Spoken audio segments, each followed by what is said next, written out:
Good morning mga kasundo. Okay. Andito tayo ngayon sa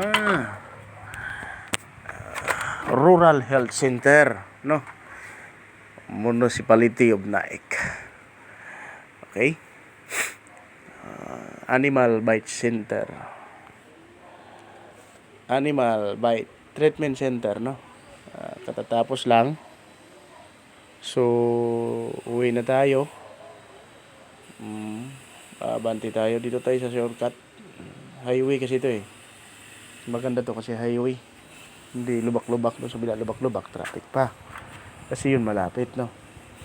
So guys, wala tayong magagawa ngayon. Kaya to tuloy-tuloy lang. Tuloy-tuloy lang. Liko tayo sa kaliwa. Okay. Shout out pala sa mga lahat na LGUs ng Naik. Mula sa Barangay Timalan, Balsahan. Okay? Salamat Kap at sa Barangay Health Worker, no? At nirefer nyo ako sa Rural Health Center ng Naik para magpabaksin tayo ng anti-rabies. Salamat. Kahit kahapon nag-reschedule tayo, no, kasi medyo makulimlim yung panahon. So Tuesday talaga yung schedule dito, no. Sa lahat po ng nakagat ng mga kahit anong uri ng hayop, ang vaccine natin dito ay schedule ng Tuesday. So Tuesday talaga, no. So kailangan natin na sundin ang mga lituntunin na ating pamahalaan. So dito tayo guys, mga kasundo. Dito na tayo sa palengke ng Naik. Kanan po tayo. Okay. And then kanan ulit. Ayan. Kanan ulit. Dahan-dahan dahil hindi makita kasundo yung yung gauge kasi may sticker yan. Kaliwa tayo. Ayan. Tapos kumanan tayo. Hindi na tagos natin yan mga kasundo. Gobernador Drive, no? Gobernador Drive. Okay. Ayan. Maganda naman talaga kasi pag nakagat ka ng kahit anong uri ng aso, anong uri ng hayop pala, so wag tayo magsinungaling guys, pag lalo na patungkol sa ating health, no, sa ating kalusugan. So kailangan natin pangalagaan ang kalusugan natin dahil bakit?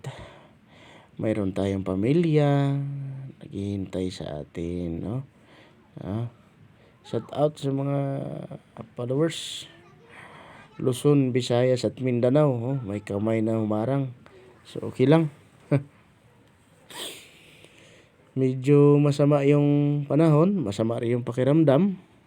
Although na medyo masakit ang pagturok, okay lang. At least para din sa atin yan. So kanan tayo guys, yung kalsada papuntang 13. Ito yun, papuntang 13 mga kasundo. Yan. Smooth lang ang pag-drive. Ayan, yung mga fire brigade natin. Mga bagong uniforme nila. Ayan. Nagano yan sila ng tubig guys kung karga. Ayan. Ayan na. Tuloy-tuloy lang tayo guys, mga kasundo, no. Sa pag-vaccine, may tinatanong yung doktor kung may allergy ka o wala. Normal lang. Sabihin mo lang ang totoo. Ikaw mismo na nakaalam kung anong mayroon ka sa sarili mo. So kailangan lang na magsabi ka ng totoo. Gaya sa akin dahil noong taong 2012 hanggang 2013 ay nasa community relation tayo, no? PCR, Bacolod Police Office, community relation. Okay? PCR. Okay. Nasa ano po tayo at doon po kami nag-i-inject po kami ng mga aso, mga sundo. At bago man kami mga sabak sa field, mag-actual na kami na magturok ng mga aso, dumaan muna kami sa seminar. Tapos, nagpa-inject kami ng 5 beses talaga. Kaliwa kanan yan mga kasundo. Hindi basta-basta.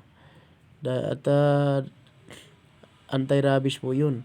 Hindi ka pwedeng mag-inject ng tao o hayop na wala kang seminar at walang tawag nito, wala kang vaccine na naturok sa'yo.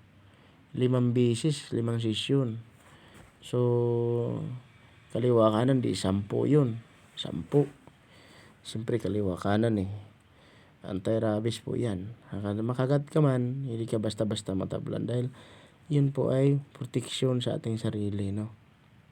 Kaya yun, sinabi ko sa doktor kanina na, Dok, sabi kanya sa akin, first time sir, opo, first time ko po nakagat. First time ko po nakagat, Dok. Pero sa akin, nag-i-inject po din kasi kami ng aso sa veterinarian office ng province of Negros Occidental. Ayan. Ngayon, nabaksin po ako dun, Dok. 2012 tsaka 2013 ay 5 beses po. So, ang sagot niya sa akin ay kung ganun, may turok na pala ng anti-rabies, booster na lang po tayo. At dadagdagan na natin ng anti-rabies na turok. Okay? Bakit ano nangyari? Bakit ka nakagat? Yung pusa po kasi, akala niya siguro sa paa ko, pagkain, siguro, maamoy siguro. Akala siguro pagkain, so sinunggaban ako dun sa paa. Buti na lang mga sundo, nakamidyas ako. So, hindi masyado tumalab yung kamandag ng pusa. So, ganun pa man, naturukan na ako. Medyo masakit yung tetano. Anti-tetano vaccine. Masakit siya. Pero yung sa anti-rabies, medyo smooth lang. Okay. Ito guys, itong sasakyan na to. Awareness, no, sa mga sasakyan. Itong distance namin ay nasa 20 meters yan. 20 meters to 15 meters. So, pababa. Laging tandaan, mag-drive tayo, wag tayo ng lingon. Marami kasi ako mga kasundo na nasundan ng mga motor. Nakamotor, lingon, magkukos po kasi ng aksidente yan. Pag lumingon ka, ngayon kung bigla kang may kasalubong, di mabangga ka, nadamay mo pa yun. So, no? So, galiin natin na tumingin sa side mirror. Sa side mirror po tayo mag-focus. Ano lang, wag naman yung tuloy-tuloy yung tingin mo sa side mirror. Ano lang, parang saglitan lang, kaliwa kanan, hindi focus ka sa sasakyan. Lalo na yan pag umilaw yung brake light na yan. Brake light na sasakyan, dyan ka magpo-focus sa ulian. At saka lagi mo tatandaan na ang buhay natin ay isa lang. Wala nang iba. Kaya kanan po, kaliwa po tayo mga sundo. Itong kalsada na to, papunta po ito na madaanan natin yung Naik National High School, no? Sa mga hindi nila alam, dito po yung Naik National High School, no? Madaanan po natin ngayon dyan. Medyo sira po ang kalsada dahil po ongoing po yung struktura natin papunta doon sa mga bahay na ginagawa, no? So, sa lahat na po ng wala mga bahay mga kasundo,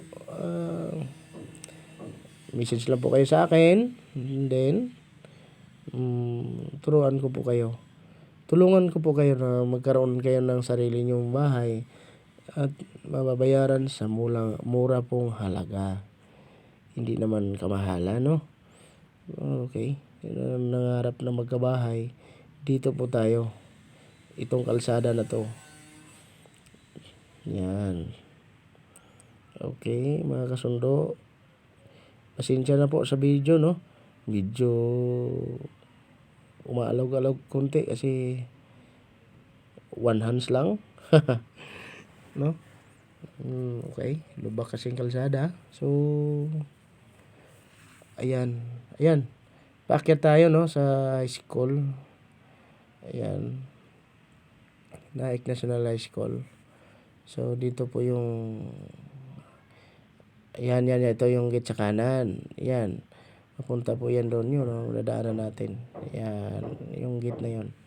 Diyan po yung National High School ng Naik. So, okay. Public po yun, ha. Hindi po private. Public. So, dito po tayo. Diretso lang. Yung makikita nyo sa malayo, mga kasundo. Bahay po yan. Yun po yan ay ongoing ang construction. Pagpatayo nila ng bahay ng pagsibol. Pagsibol po yan. Pagsibol po yan, mga kasundo. Dito natin mula dito hanggang sa dulo. Pagsibol, Pasinaya, Pagsinag, Prime South, yan. Ito, hinto tayo. Medyo traffic, no? Mixer. Pubuhos yan sila ngayon, eh. Yan, mixer ang ginagamit, mga kasundo. So, ano pa man, salamat sa inyong pag-subaybay. Marami pa tayong mga video na i-upload. Hindi lang hindi lang masabay-sabay kasi bawal naman po magsabay-sabay ng upload, no? Okay. So, pag hindi umulan, upload tayo ng video, no? Ayan.